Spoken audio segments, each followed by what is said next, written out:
What is going on, everybody? Today I'm going to be playing an impromptu Super Metroid speedrun. This is not something I planned ahead. It's not something I even planned for this morning when I woke up. But over the course of the day, I just kind of fell into it. So here we go. Super Metroid speedrun, completely impromptu. I haven't played this game since whenever the last time I put up a video of it was. So it's been at least months.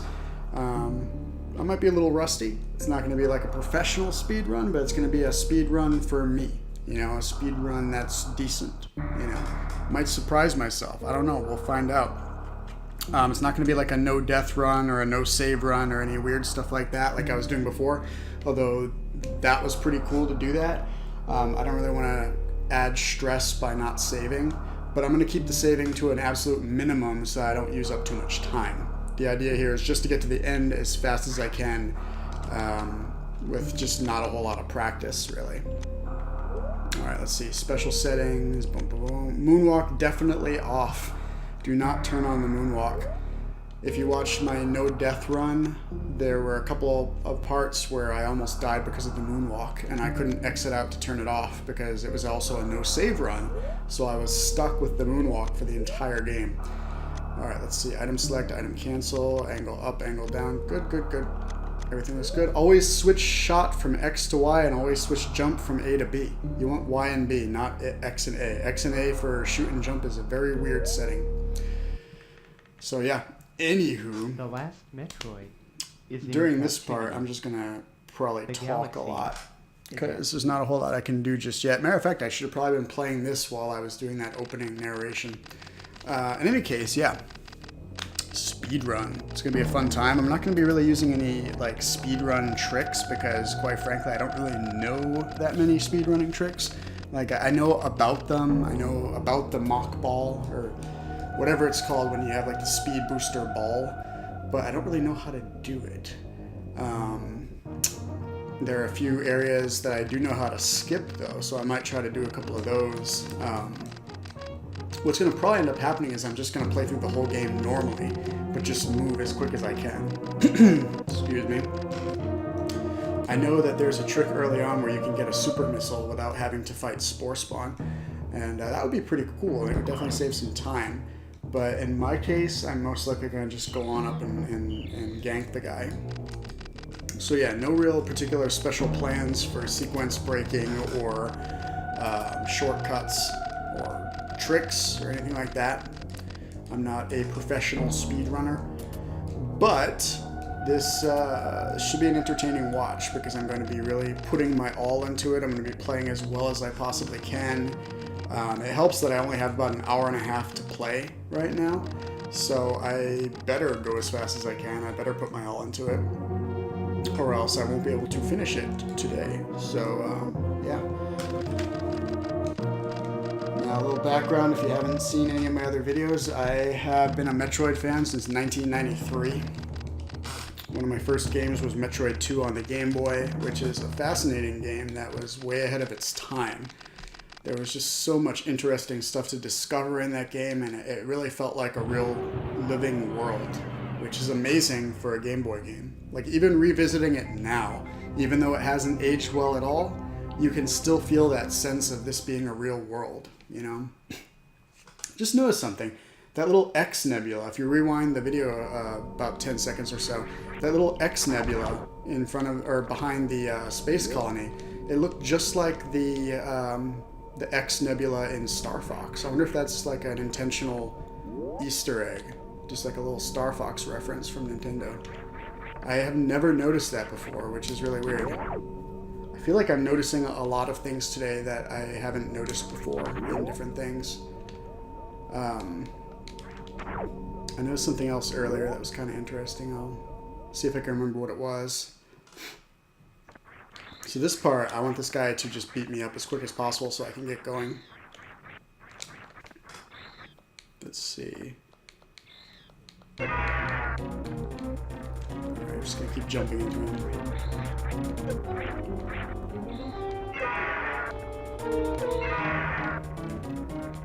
Oh yeah, so this morning I was thinking about Dragon Quest III on the NES and how you fight Baramos towards the end of the game, and then you go to Zoma's castle, and there are 2 more Baramoses in there. There's like Baramos Gonus and Baramos Bonus, I think. Maybe it's not bonus, but it's something like that.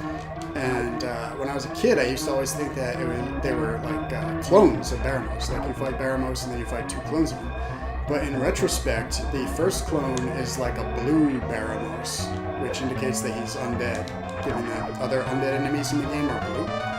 And then the third Baramos you fight is a skeleton. It's a skeleton of Baramos. So they're not clones, that's just Baramos disintegrating. He's decomposing, actually, before your eyes. So what that tells me is that Zoma actually revives Baramos to fight the heroes in the endgame. So you have like this zombie version of Baramos who's just doing Zoma's bidding. Alright, there it is, the X Nebula from Star Fox. Cool little Easter egg there. And we are off to planet Zebes, or Zebes, Zebeth, I don't know. A lot of people have different ways of pronouncing it. I've always called it Zebes myself, because Zebes is kind of creepy. Zebes is another creepy way to pronounce it. Unfortunately, I think the correct pronunciation is Zebes, which isn't as creepy. Alright, here we go. Time to start the game proper. Speedrun time. Let's do it. And boom! We are off and running. Look at that. I'm just going to hold down the dash button for the entire game, probably. Like I'm playing Mario. But yeah, back in 1993, Metroid 2 was one of my first games, and it was quite an experience. And I'm really happy that Nintendo is remaking it. I'm also happy that a fan remade it recently. So we've got a fan remake and an official remake in the same year, which is just amazing for me. Super Metroid was one of my first Super NES games, and I just really love this game. It kind of does everything right, really. It's just so well done. The only thing that I can find about Super Metroid that might be a problem is that sometimes it doesn't really give you any clues where you're supposed to go next. So if you don't have Nintendo power and you're playing for the first time, you might get a little lost here and there. Like, well, what am I supposed to do? The game's not giving me any hints, which is one of my biggest pet peeves in gaming, quite frankly. I'm not a fan of when games do that, when they don't leave you any particular hints as to where to go next. Alright, there's the morph ball. Very nice. But other than that, this game is just solid on all levels.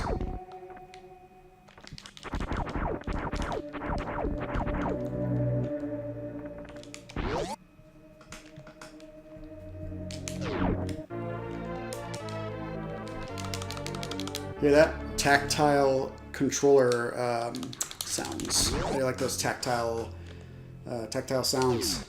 You're gonna be hearing a lot of them in this video.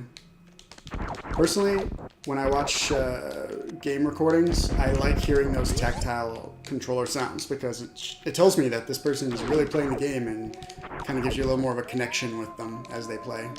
So I will definitely be sure to let you guys hear the controller as I play. This is not a post-recording narration. If it were a post-recording narration, it would be much easier for me to talk.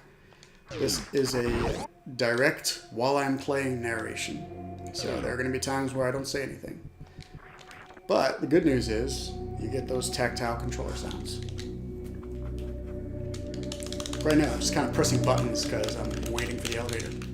I feel like you spend a little too much time waiting in this game if you're trying to do a speed run. You know, these elevator rides and stuff. It's a bit much sometimes. Of course, if you're not speedrunning, they're not a problem. It gives you a little momentary break from the action.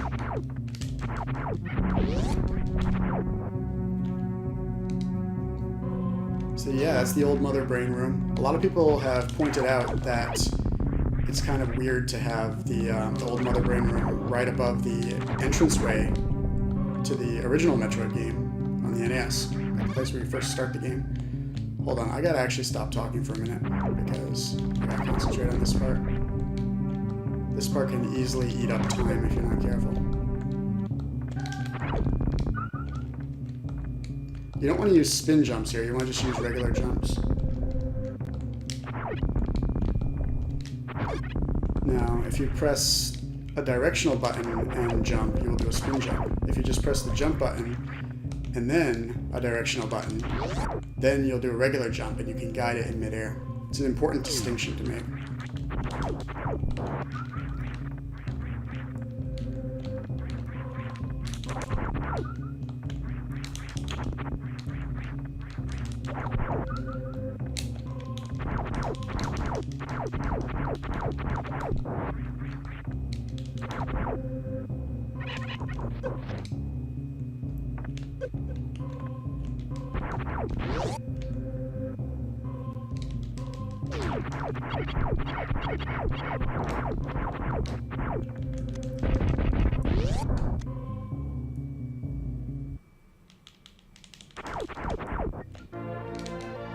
Now, I've seen speedrunners actually make it back out the door before it closes, and I've tried to do this so many times, but I've never been able to do it. Although I messed it up that time. But yeah, I mean, if you just went like that, maybe. But you'd have to be like, I don't know, you'd have to already have momentum on your side before you grab the bomb, I think.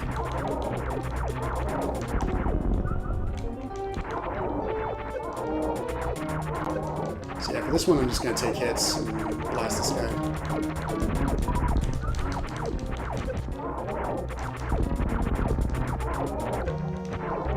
There we go. Got him. Quick fight.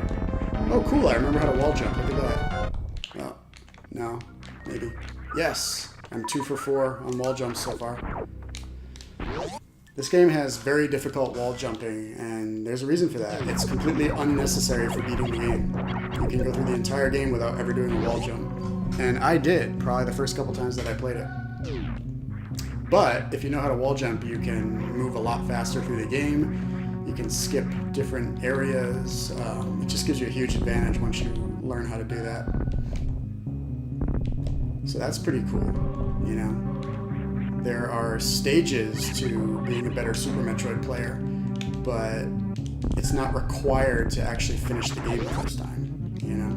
To learn this difficult maneuver, which is excellent.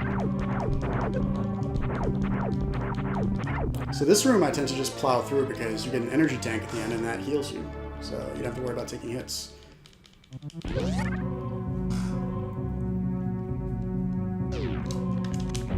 Alright, I don't like this room because these guys take missiles to kill. I'm just gonna wait for one. Oh, I need a missile. Come on. Okay, here we go.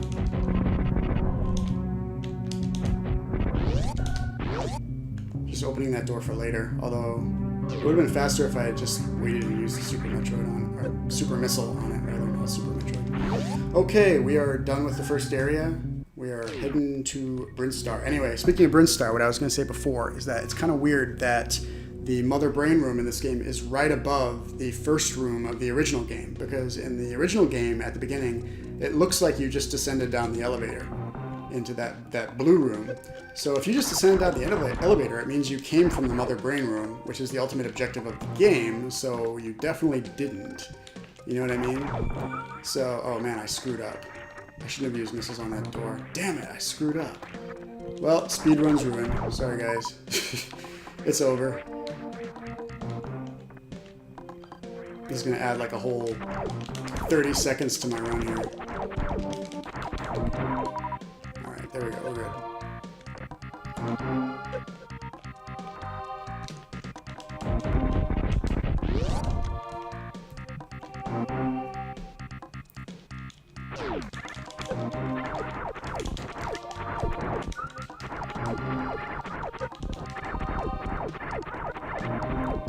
However, I mean, in the map of the original game, here's the weird thing.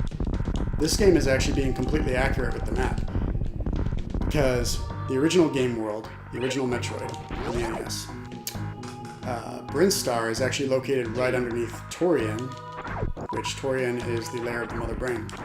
So if you looked at a world map of the original Metroid with all the areas where they are in the game, like, you know, placed correctly, you would see that the Mother Brain's room is actually right above the starting room of the game. So when that happens in this game, it's actually just being completely accurate to the original world map of ZBs. And I find that kind of interesting.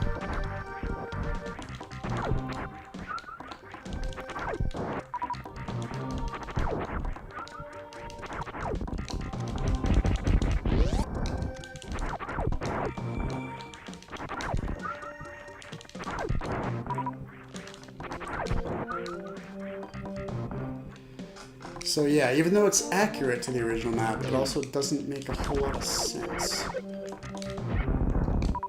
Because, yeah, if the Mother Brain's room is right above the first room of the game,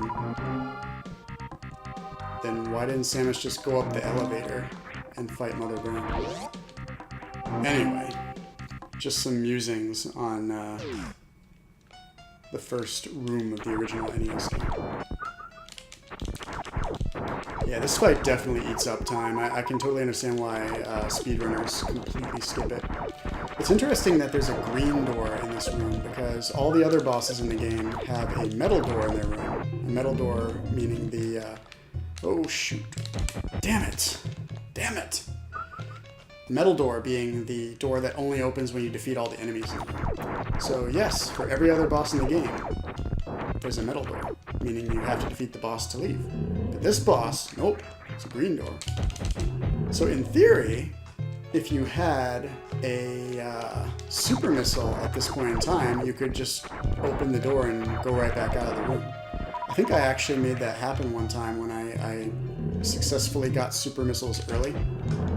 And pretty sure when I left the room and re-entered it, Spore Spawn was dead, as if I had won the fight. So if you leave the room and come back, whatever switch... hold on. Damn it. I'm gonna freaking... Oh man, you see that? I almost got one in there. If you hold down L and R while crouching, you shoot straight upward, by the way. Pro tip. How cool is that? Okay, here we go. Yes! Look at that. Now I've got him mad. So yeah, leaving the room triggers whatever switch it is that tells the game that Spore Spawn has been defeated. I guess because typically you can't leave the room until you defeat it.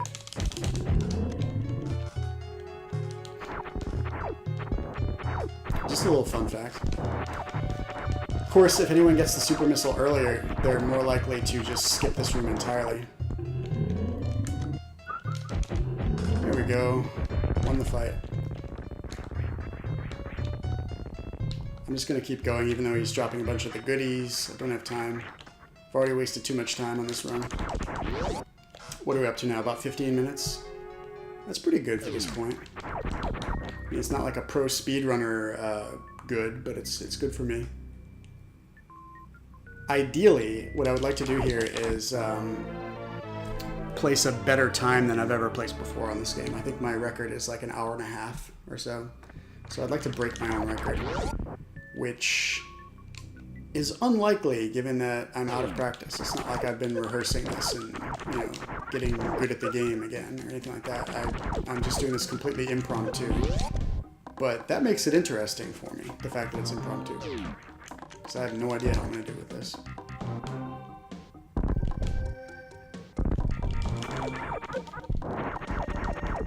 Alright, I have to get the charge beam here.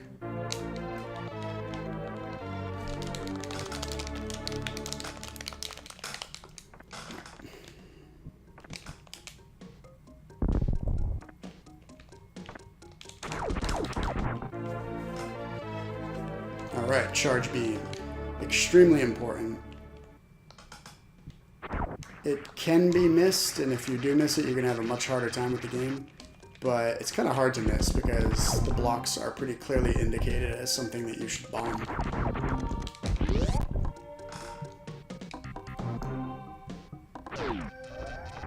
I really like the way this game uses momentum.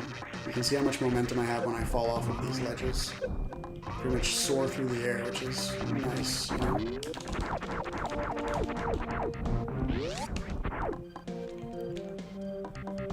It's also cool the way the enemies actually slow down when you go through a door. You can see them all kind of going in slow motion for a second. It's a nice little effect.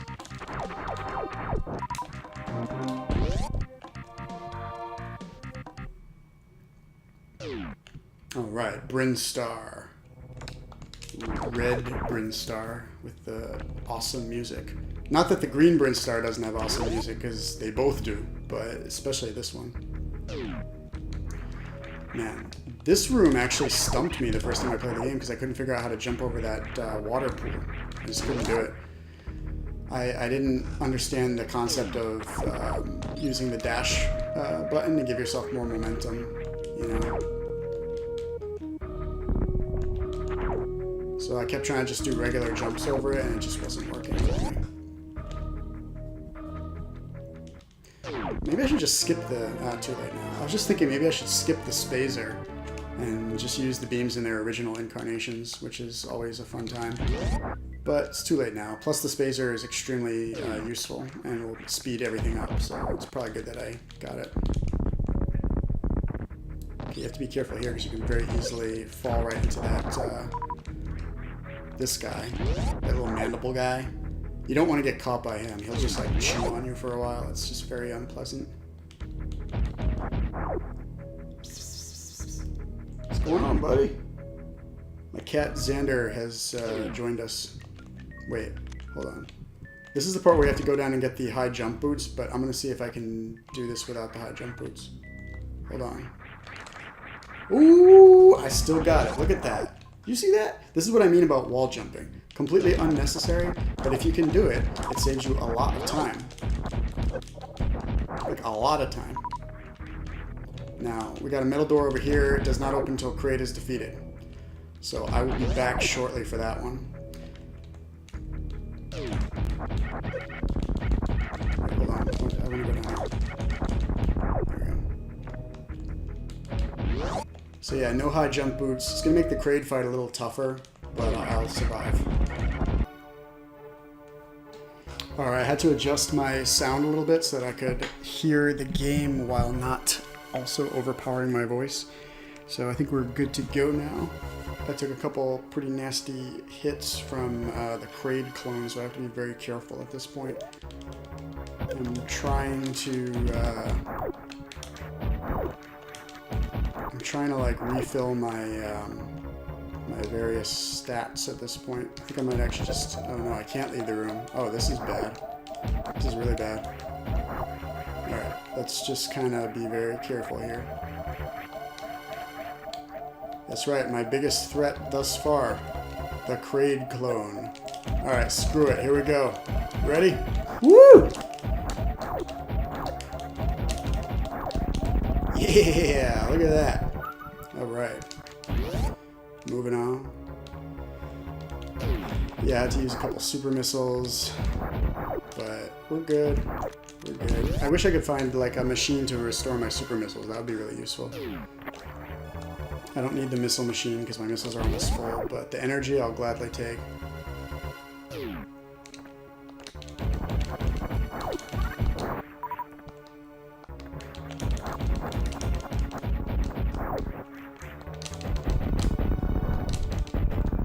I don't know why I'm wasting this many missiles on this guy.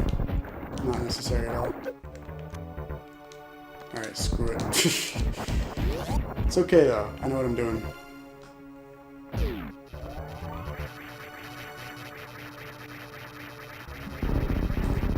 Alright, here we go. Kraid.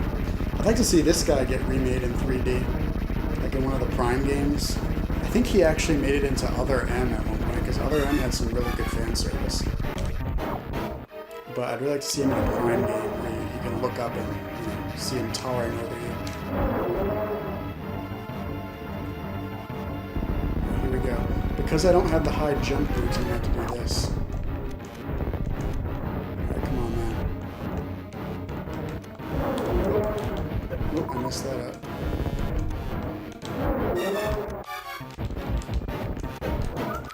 Oh no! You can also jump on these things that he fires from his belly. You can use those as platforms. You know what's weird about this room? The metal door does not look like a traditional metal door. It's kind of like a pink metal door. Which is interesting because then you've got Spore Spawn with his green door for some reason. Ooh, yeah, I had to aim that one very carefully. Okay, I'm out of super missiles though, unfortunately.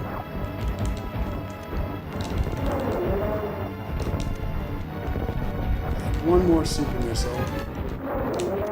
If only I hadn't messed up on the door, but it's okay. We got him. I'm gonna go ahead and grab his loots. Why not? Get some super missiles that way. Okay, moving on. My God, this game is so good. Man, it's cool to be impromptu playing this game. Like, I didn't plan this out at all. I always plan out like what I'm going to be playing next, and like, what I'm going to do a video for this week, and I have like a little list of like, okay, I'm going to do 3 videos this week, and it's going to be this, this, and this, you know. But this was just a situation where I woke up this morning and said, hey, I'm going to do this. I'd really like to know what the story is with this guy. I think it's like another hunter like Samus who didn't make it. That's what it looks like anyway. Yeah, I just woke up this morning and said, hey, this is what I'm going to do today. Or for like a small part of the day, you know. Because it's not going to take me long to get through this game. At least I hope not.